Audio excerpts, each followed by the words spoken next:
Bonjour et bienvenue sur le plateau de Help Me me marie, l'émission qui conseille tous les futurs mariés. Aujourd'hui, le thème sera le DJ. Pour cela, je reçois DJ Kadoum. Salut, salut tout le monde, ça va et toi? Ça va, ça va. Donc, DJ Kadoum, peux-tu te présenter? Alors, DJ Kadoum, originaire de la Guadeloupe, DJ spécialisé dans les mariages, dans les événements privés.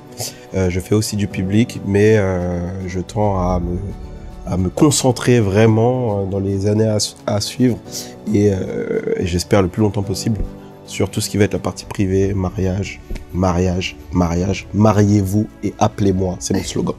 Mais pourquoi tu t'es dirigé vers le mariage? Concentré sur le mariage. Justement, comme je disais, je fais des événements publics aussi. Et c'est vrai que aujourd'hui, la scène fait que on attend 5, 6, 7 DJ. Et j'ai pas le temps et j'ai pas la possibilité de m'exprimer. En toute honnêteté, aujourd'hui, même sur la partie publique, je suis un peu le N'Golo Kanté du mix, tu vois. C'est-à-dire que je vais être là, sur le plateau de DJ, je fais bien, ça fait joli, on sait que je vais être efficace, mais voilà, je vais pas être la grosse tête. La tête d'affiche, c'est pas moi, je le sais, je suis réaliste. Et c'est pas que ça me dérange, mais j'ai envie qu'on vienne pour moi. C'est-à-dire que même sur la partie mariage, la partie privée, quand on me sollicite, c'est pour moi, c'est pour mon expertise, c'est pour le travail que j'ai déjà fait et que je publie sur mes différents réseaux. Voilà, on vient pour moi et même moi, je prends du plaisir en fait parce que je mixe, j'ai le temps de mixer, j'ai le temps de véhiculer ce que je sais faire, l'amour de la musique que j'ai, cette passion de la musique que j'ai, je peux la retranscrire dans ces événements privés-là et surtout dans les mariages. Donc du coup, tu fais plusieurs événements, tu fais pas que le mariage? Non, je ne fais pas que le mariage. Je fais absolument de tout. Mariage, baptême, anniversaire, comité d'entreprise, enterrement de vie de jeune fille, enterrement de vie de garçon, ce que vous voulez. Appelez-moi, je suis là. Du coup, tu travailles en équipe? Oui, tout à fait. Ouais. Je travaille en équipe, on est plusieurs DJ. Ça me permet effectivement de couvrir plusieurs événements le même jour. Ça me permet aussi... si toutefois il y a besoin justement d'un maître de cérémonie ou autre service associé au mariage ou aux événements en général, de pouvoir être plusieurs à la prestation si nécessaire. Sinon généralement je suis seul, je viens seul et voilà. Comment se passe la prise de contact avec toi?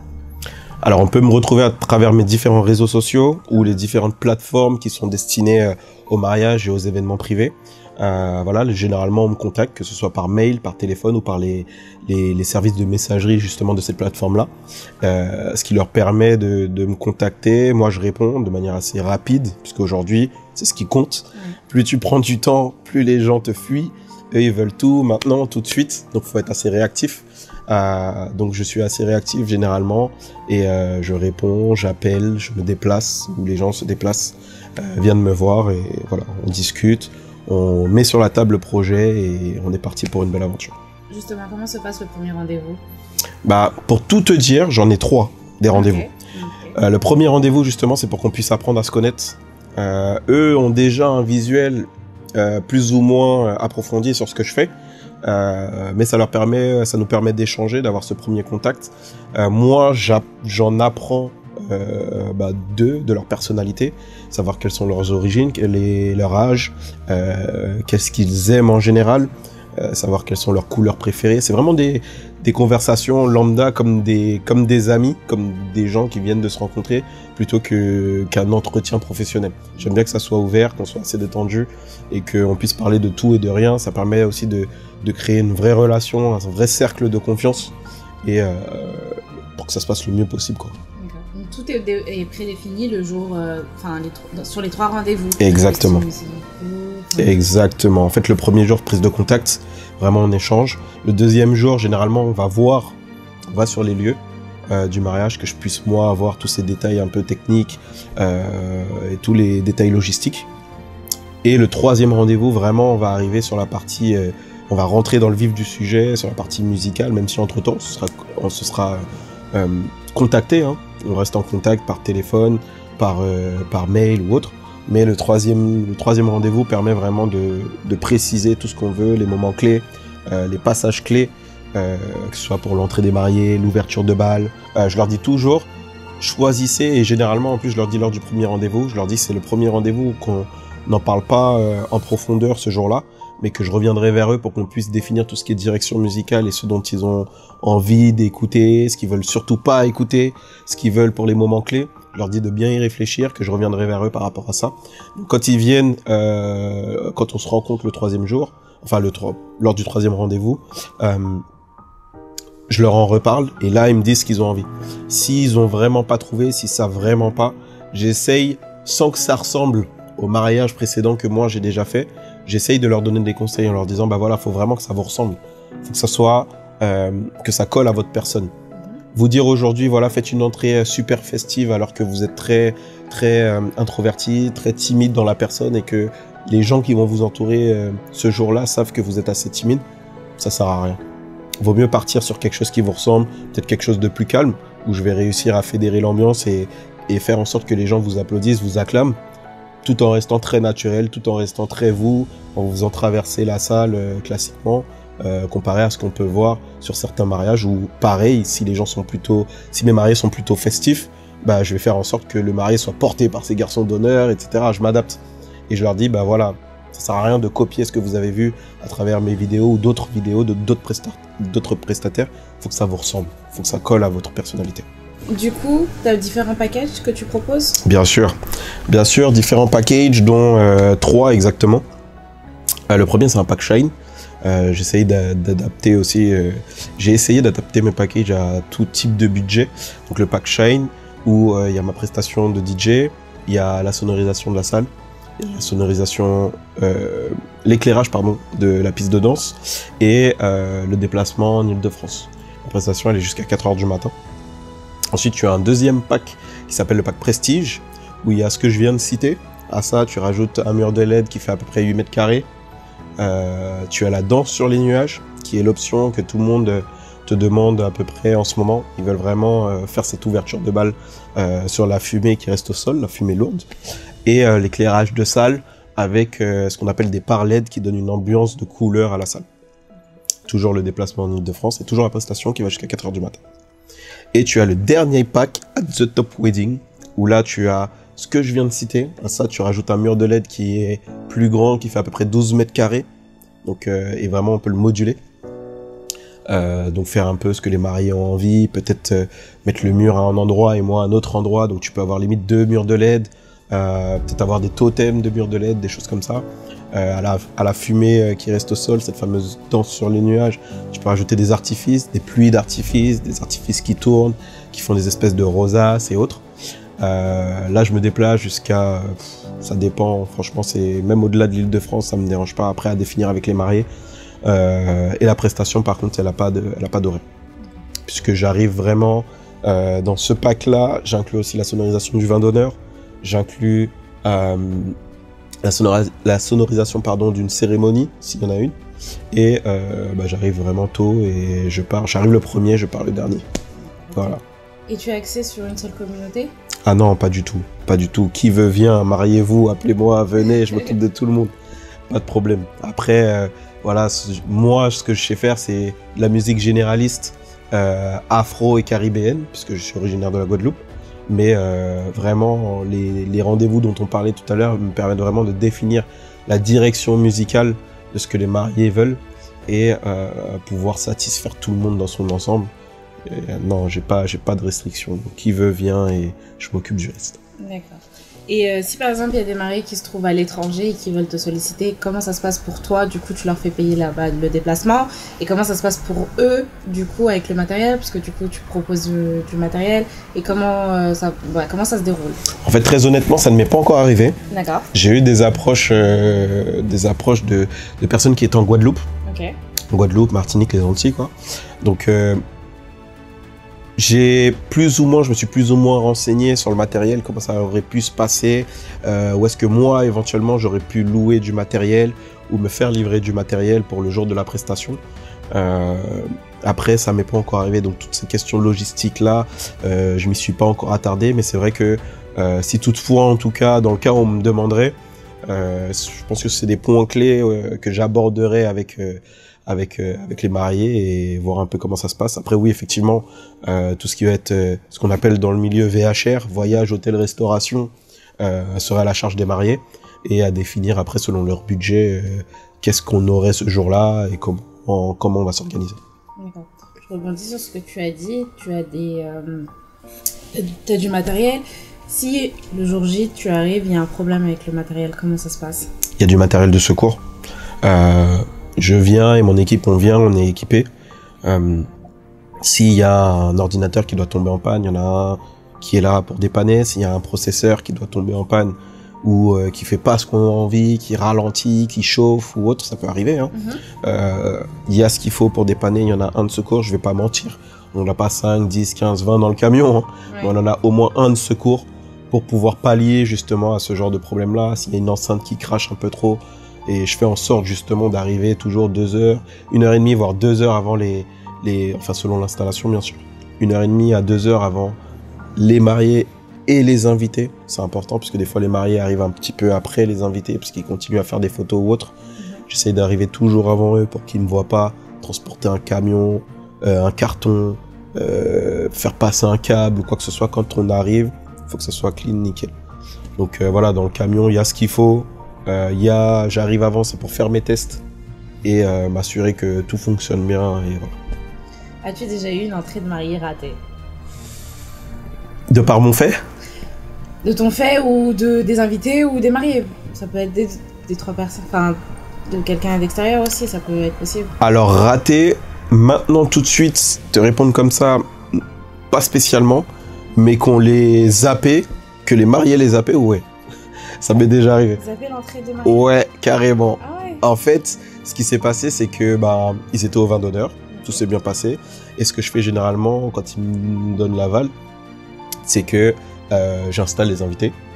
Je les installe, on ouvre les portes de la salle, ils s'installent, etc. Et là, je vois les mariés qui rentrent, qui font le tour des invités, qui vont à chaque table, qui demandent si tout va bien, si tout se passe bien. Ok, pas de problème. Et ils s'installent à leur table. Comment tu l'as ressenti? Je me suis dit, c'est pas ce qu'on avait prévu, qu'est-ce qui s'est passé? Donc je suis parti les voir, hein. Ouais. Tout bien, tout honneur, je suis parti les voir. Alors, qu'est-ce qui s'est passé? On n'a pas oublié une petite étape, l'entrée des mariés, qu'est-ce qui se passe? Oh, mais on a zappé, excuse-nous. Je dis, non, mais c'est pas pour moi, c'est surtout pour vous, c'était dans l'organisation. C'était aussi une manière de vous acclamer, de faire en sorte que les mariés puissent vous témoigner qu'ils sont très contents pour vous, quoi.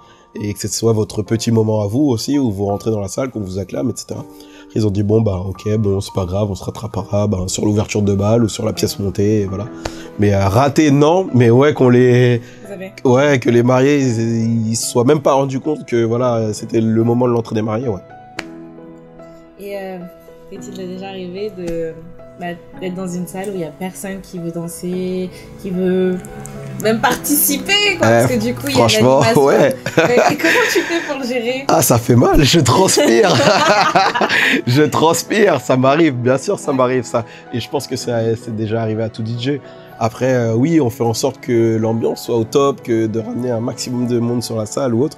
Mais ça peut t'arriver de manger des grands blancs, ça veut dire ton micro il retentit, ça fait des échos, allez on y va. Et voilà, tu vois. Et non, faut rester debout, faut se dire voilà, non, je vais les chercher. Et des fois ça a été très dur et je me suis rendu compte que ça prenait pas, que ça prendrait pas. Tu vois les gens assis sur leur chaise et ils kiffent et ils sont là et ils discutent et ils bougent la tête et ils aiment le son qui passe, mais ils se lèvent pas, ils dansent pas. Tu vas voir aller 5, 6, 7 personnes sur la piste et c'est tout. Mais ces 5, 6, 7 personnes-là, tu te dois de les faire danser, tu te dois de les animer comme s'ils étaient 300. Ouais. Faut que tu donnes tout, tu transpires, t'es pas satisfait, t'as chaud, t'en vois qui partent, ouais. Tu t'es pas bien. Mais généralement, en tout cas ça m'est pas encore arrivé que les mariés me disent non, t'as foiré et ça s'est pas bien passé ou autre. C'est que les mariés ils ont toujours ces petits mots pour te rassurer et qui ont l'air, et j'espère qu'ils étaient justes et vrais, et qui m'ont dit non, t'inquiète pas, c'est pas de ton fait, c'est que nos invités on le savait de toute façon, ils sont pas très fêtards ou ils dansent pas beaucoup ou voilà, ils étaient fatigués ou autre, ou un tel, tu les as vus rentrer peut-être à 1h30 ou 2h ou juste après le gâteau, t'inquiète pas. C'est soit ils avaient des enfants ou ils étaient avec nous très tôt, ou ils ont travaillé ou autre, et voilà, ça te rassure un peu, ouais. Même si la soirée tu l'as mal vécue et que tu t'es dit que t'as loupé quelque chose, quoi. Ouais. Mais voilà. D'accord. Et ça t'est déjà arrivé du coup que des invités te demandent une musique et du coup qu'est-ce que tu fais? Tu la mets, tu ne la mets pas? Qu'est-ce que tu fais? Alors, à savoir que c'est une question que, par exemple, je pose lors de mes rendez-vous. Je demande aux mariés, est-ce que si toutefois quelqu'un vient me voir, m'approche pour des musiques ou pour leur laisser le micro, qu'est-ce qu'on fait? Et là, les mariés me disent, bah voilà, micro, fais attention, fais-nous un signe avant, ou non, tu peux y aller, ou non, pas du tout. Et pareil pour les musiques. Ils me disent, bah voilà, pour nous, ça pose pas de problème, tant qu'ils viennent pas t'embêter. Si t'as l'impression qu'ils t'embêtent, n'hésite pas, tu les rediriges vers moi, vers nous en tout cas. Après moi, que les invités viennent me voir, ça me dérange pas, tant que c'est pas toutes les 5 minutes, quoi. D'accord. Que ça, ça ne me gêne pas dans ce que je suis en train de faire. D'accord. Pour être totalement transparent, j'ai pas de programmation musicale faite, définie, où je me dis, bah voilà, de minuit à minuit 5, je vais passer ça, de minuit 5 à minuit 15, je vais passer ça ou autre. Je m'adapte vraiment, je regarde l'appli, je regarde ce qui se passe. Je regarde, bah lui, il est assis, faut que je le lève, ça pourrait. Je tente des choses, des fois ça passe pas, peut-être c'était pas le moment, je reviens. Et bah, par rapport aux demandes des invités, quand ils viennent me voir, si ça tombe pile poil au moment où bah, c'est cette session-là que je suis en train de faire, bah, pas de problème, je la mets. Si ça colle avec ce que les mariés voulaient, je la mets. Et au contraire, si ça fait plaisir à l'invité qui est venu me voir, je pense qu'il connaît la bande d'amis avec qui il est ou la famille avec qui il est, donc ça ferait plaisir, je l'inclus. Si par contre ça est totalement décalé avec ce que je suis en train de faire actuellement, bah, j'essaye de l'inclure peut-être plus tard ou j'essaye en tout cas de la passer, histoire que tout le monde vraiment soit content. Et ça m'est déjà arrivé qu'on me dise bah, ah ouais, le DJ c'est ouf, je lui ai demandé, il a mis dans la minute, et ça c'est ma satisfaction aussi. Bah, du coup t'es un peu DJ et maître de cérémonie. Oui. Parce que du coup tu chauffes aussi la salle. Ouais, franchement je fais les deux en même temps. Après ça dépend, j'ai des demandes où les mariés veulent vraiment qu'il y ait quelqu'un qui soit dédié à ça de A à Z. Donc voilà, comme je te disais, on est plusieurs dans l'équipe. Et dans ces cas-là, je fais appel à l'un de mes collaborateurs pour qu'il puisse s'occuper que de cette partie-là, ou que moi je m'occupe que de cette partie-là et que lui je le laisse un peu plus à la programmation musicale. Mais oui, quand on me demande, je leur dis bah, aucun problème. Je sais qu'il y a des DJ qui le facturent. D'être DJ et maître de cérémonie en même temps, j'en vois pas spécialement l'intérêt. Je suis déjà là, mon matériel est là, les micros sont là, je m'exprime en bon français, j'ai pas peur au micro. Il y a pas de problème. Si vous avez des jeux à faire, des animations à faire ou quoi que ce soit, on y va, c'est parti, je suis là pour ça. S'il y a des gens à rediriger, c'est le moment de l'ouverture de bal, c'est le moment à ce qu'on passe à table, c'est le moment de faire un jeu ou autre, pas de souci, je suis là. As-tu eu déjà des demandes où tu as dû refuser ou que tu voulais pas ou que tu pouvais pas Comme ça, de tête, non, jamais rien refusé. Après, on m'a jamais demandé quelque chose de trop farfelu non plus. Oui. Jamais rien refusé. Après, peut-être des demandes musicales d'invités qui voulaient quelque chose, mais ça collait pas avec ce que les mariés m'avaient dit, ou les mariés m'avaient déjà briefé en me disant ça, no way, j'en veux pas. Ouais. Donc, oui, ça refusé, oui. Après, refuser des demandes des mariés, non. Tant que ça peut leur faire plaisir et que ça colle avec leur personnalité et qu'ils savent ce qu'ils veulent, moi je suis là pour eux. Du coup, si par exemple, parce que je vois que tu as des packages et j'ai vu que tu as des heures où tu dois terminer. Si ça déborde, parce que je sais que des fois, un mariage, on est très très en retard. Exactement. Comment ça se passe? Parce que du coup, tu t'arrêtes à 4h du matin. Mais si par exemple, les mariés, ils arrivent à 2h. Je leur souhaite pas, hein. Mais ça m'est pas encore arrivé. Voilà. Comment tu fais? T'arrêtes la musique? T'arrêtes la soirée? Non. Et comment vous vous arrangez après? Parce que du coup, c'est un coût en plus. Donc du coup, comment vous faites pour prévoir ça? Alors, ce que moi, je leur dis souvent, c'est que voilà, on a tendance à croire que le mariage, il va durer jusqu'à l'aube, etc. Mais on sait jamais. Donc je leur dis, écoutez, la question de l'heure supplémentaire, parce que je propose des heures supplémentaires, l'heure supplémentaire, on la laisse de côté. Elle a un certain tarif, je leur donne le tarif, mais je leur dis on la laisse de côté. Vous savez quel est le tarif. Moi, si je vois que l'heure approche, que l'ambiance bat son plein, je suis pas du tout du style à je coupe tout et j'attends. Mais qu'est-ce qui se passe? Qu'est-ce qu'on fait? Non, pas du tout. Vous payez? Ouais, voilà, pas du tout. On est là, c'est pour eux, c'est leur jour. Au contraire, je vais anticiper, peut-être, voilà, j'ai parlé de 4h du matin, vers 3h15, 3h30, m'approcher d'eux, demander, bah voilà, on arrive sur la fin de la prestation, qu'est-ce qu'on fait? Là, je vois que l'ambiance passe son plein. Est-ce que, justement, on commence à calmer l'ambiance pour commencer à faire comprendre que il faut s'en aller gentiment et poliment? Ou est-ce que, au contraire, bah, on continue et on entame leur sup et voilà. Du coup, je sais que tu as participé à 4 mariages et lune de miel. Comment as-tu vécu cette expérience et les notes que tu as eues? Là, tu me piques, là. Il faut, hein. Non, l'expérience dans son ensemble était plutôt bonne. Après, la production qui s'en occupe, ils reviennent sur certains points, tu vois. Je pense que voilà, c'est très orchestré, très organisé. Donc, je pense que les mariés en eux-mêmes, c'est plus eux que ça a dû impacter que moi, vraiment, en tant que prestataire DJ. Parce qu'on m'a pas spécialement... on n'est pas spécialement venu me voir pour des demandes particulières, à part récupérer le son pour que eux, au montage, je pense, puissent utiliser les sons que je passais. Mais la note que j'ai eue par rapport à l'ambiance, c'était la note de 8. Ah, c'est pour ça que j'ai dit que tu m'as piqué. Mais pourquoi? Qu'est-ce qui s'est passé pour que tu aies cette note-là? Parce que du coup, avec les images, tu t'es vu, tu as mis l'ambiance, mais qu'est-ce qui s'est passé? En fait, quand tu regardes vraiment...